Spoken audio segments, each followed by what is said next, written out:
You know the exact words. Your grammar is like perfect. You've practiced the scenario in your head a dozen times on the walk over to the cafe. Oh, I know exactly where this is going. Right.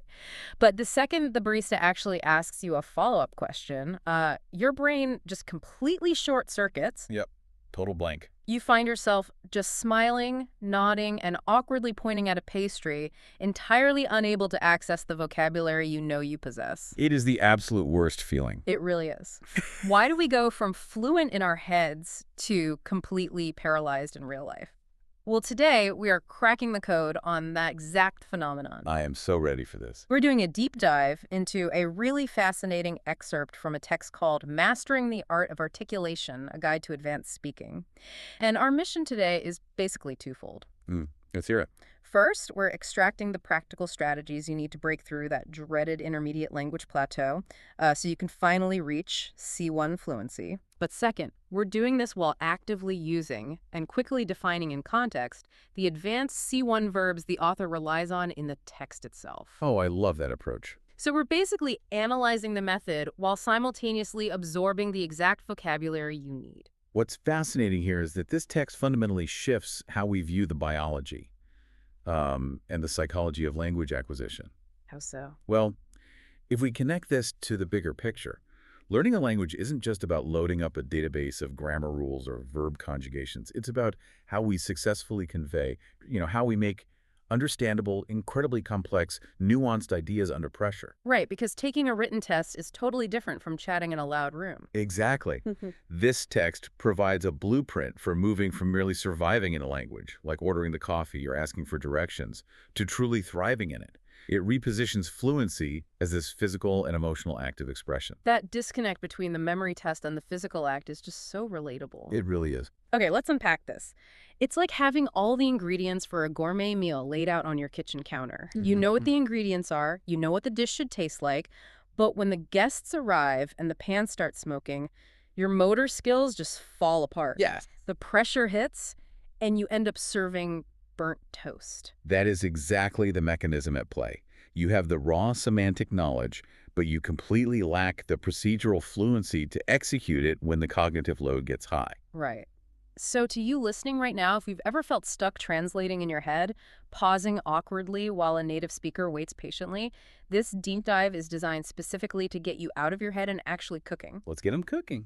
But before we get to the tactical practice, the author insists we have to decode the internal mindset causing that freeze response. We have to look inward first. Yeah. The text argues that to truly flourish, meaning to grow or develop in a really healthy way in your target language, a learner absolutely must transcend or push completely beyond the limits of basic communication. And this is where the author pinpoints the absolute most frustrating trap in language learning, The plateau. the plateau. Many learners will attain, meaning they successfully achieve, a very high level of grammatical accuracy on paper. But they falter. They just lose all their momentum and stumble the moment spontaneous speech is required. Which is so demoralizing. It is. So the crucial first step, if you really want to refine your speaking and make those small improvements, is to acknowledge the reality of the plateau. Just admit that you're stuck. You have to admit it exists. Yeah. Yeah. Look it in the eye and recognize that hitting a plateau is totally natural. It's a biological stage where the brain is just consolidating information. Understanding that removes the shame. I am entirely on board with removing the shame for sure, but I have to push back on one of the author's primary prescriptions here. Okay, let's hear it. The source claims that to break this plateau, you must discard, just get rid of entirely, the fear of making mistakes. And then it suggests that when you speak, you should actively try to elaborate, to present your points in lengthy detail, instead of giving short, safe answers. Right. But isn't elaborating exactly what makes a learner the most nervous? I mean, if I'm already stressed, trying to spin a 3-minute story just gives me a much longer rope to hang myself with. That is such a fair point. Right. The cognitive load seems way too high. It's a highly logical fear. But the author has a very specific solution to rectify this, to put this in balance, right? Yeah. You don't just force yourself to be brave and start inventing complex grammar on the fly. Oh, thank goodness. Yeah, that would be a disaster. Instead, you must involve yourself deeply in native environments, but as an active investigator. Okay, what am I investigating? You have to scrutinize or examine incredibly closely how native speakers modulate or exert control over their pitch and tone. You aren't elaborating by making up new sentences from scratch. You're elaborating by deploying the prepackaged melodic patterns you've studied.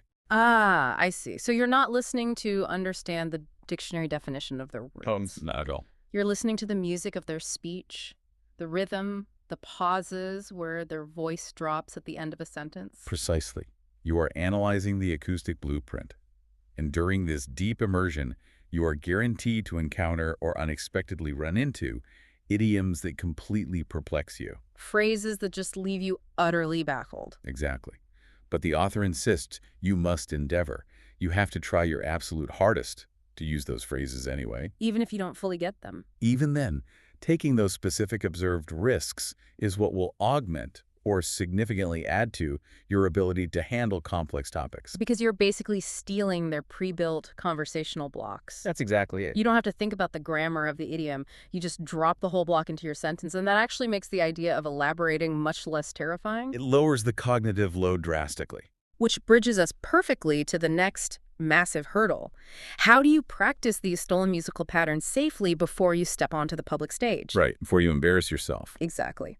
So the guide offers a strategy for the solo learner, suggesting you should opt, meaning you make the deliberate choice, to use record and playback sessions. Oh, the dreaded voice memos. Yes, and the claim is this will dramatically accelerate or speed up your journey to C1. It is arguably the most underutilized tool in language learning. Why do you think that is? Primarily because people absolutely hate the sound of their own voice. Oh, it's the worst. But the strategy requires you to record your spontaneous speech and then painfully listen back to critically assess or deeply evaluate your pacing. You have to diagnose your own verbal crutches. Like what? Well, do you hesitate, pause awkwardly mid-thought too often? Do you reiterate, saying the exact same filler words over and over because your brain is stalling? Like saying basically 5 times in one sentence. Exactly.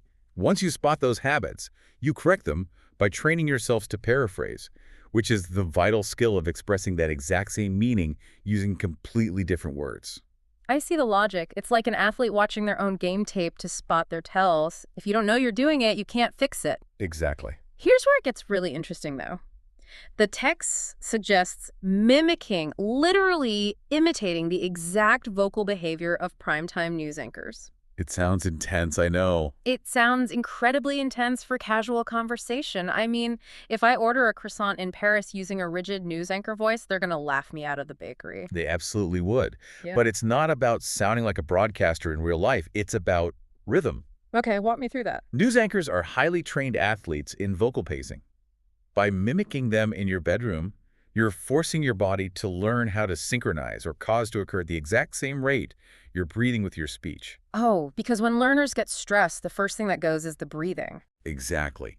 We hold our breath, we rush the syllables, and we trip over our words. It's like resistance training. Hyper-articulating like a broadcaster is the equivalent of a runner training with ankle weights. That is an excellent analogy. It's exaggerated and difficult in practice, so that when you take the weights off for a casual conversation, your pacing just feels effortless. That synchronization of breath and speech is exactly what will bolster or heavily strengthen your underlying confidence, and it will diminish or severely lessen those physical symptoms of anxiety. But you have to cultivate or actively develop that internal rhythm solo first. You have to do the work in the bedroom first, yes. But eventually you do have to take the ankle weights off and step out into the real world. That's the scary part. Very scary. Practicing alone is a beautifully sterile, controlled environment. But true fluency is tested in the unpredictable real world, especially when people disagree with you. Navigating friction is the ultimate litmus test. The author tackles this by analyzing debates. The source advises that in these heated situations, you must deliberately assert or state confidently your opinion. Which is hard enough in your native language. Exactly. And when someone contradicts you, when they flatly deny your point and argue the opposite, the instinct is flight. Oh, absolutely. Just agree and run away. But the text says you must not withdraw, meaning you cannot retreat or remove yourself.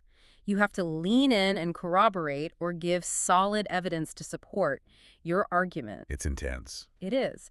And if the debate starts to deteriorate, meaning it becomes progressively worse or hostile, you can gracefully intervene, stepping into the middle of the mess with a clarifying question to de-escalate. That is such a pro move. But here's my question for you. So what does this all mean for the listener? The author contends or firmly asserts as a philosophy that we shouldn't shun or consistently avoid these difficult conversations. Right. We should confront or face up to them, but couldn't actively seeking out friction completely overwhelm a learner? It's a valid concern. It really is. But we have to separate arguing from dynamic engagement. Okay. The author isn't suggesting you walk into a pub and start a fight about politics.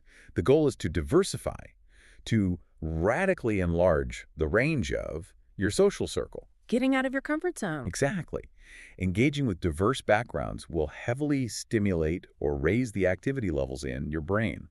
This intense stimulation forces the brain to adapt, to become adjusted to different accents and emotional inflections in real time.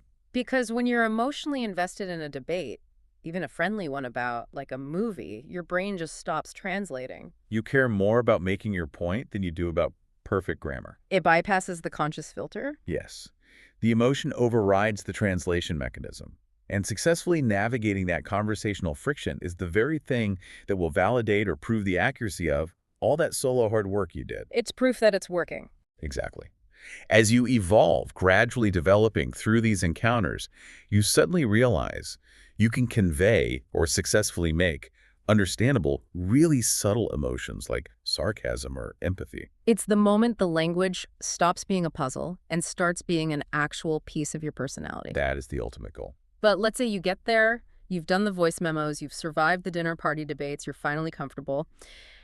How do you sustain that long-term growth so you don't regress over time? Maintenance is key. The final section of our deep dive focuses on exactly this. And the author highlights a tool that feels surprisingly analog for such a dynamic process. Reading. Reading. You cannot neglect or fail to care for a rigorous reading habit. It might feel analog, but the text is adamant about it. Daily spoken language relies on a pretty shallow pool of vocabulary. Books, however, provoke or actively give rise to highly complex thought patterns. They expose you to the deep stuff. Exactly. They equip you, they supply you with the syntactic structures to actually debate those sophisticated concepts we were just talking about. Because you aren't going to absorb the vocabulary of, philosophy or deep emotional introspection just by chatting with the barista. No, definitely not. You have to import it from text. And the author stresses the mindset required here. You must persist, holding firmly to the routine, even when the progress feels incredibly slow. It's a marathon, not a sprint. Right.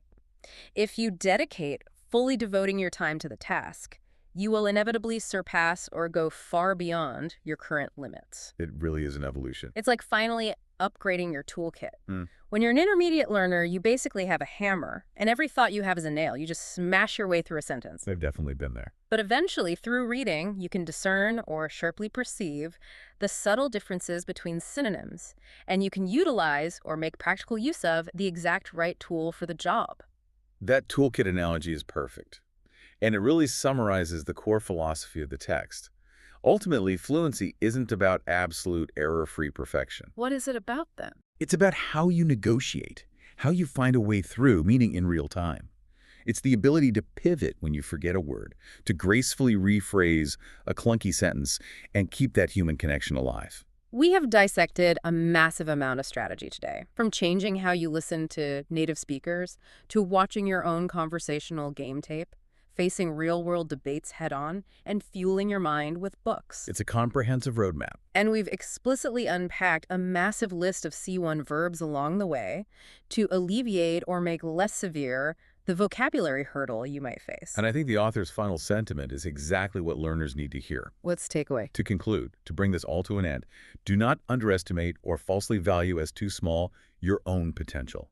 If you embrace, accept willingly the challenge, and sustain, mentally strengthen your efforts, you will manifest, you will physically display by your acts the fluency you desire. You will manifest it. I love that. But as we wrap up, I want to leave you, the listener, with one final lingering thought to mull over on your own. Let's hear it.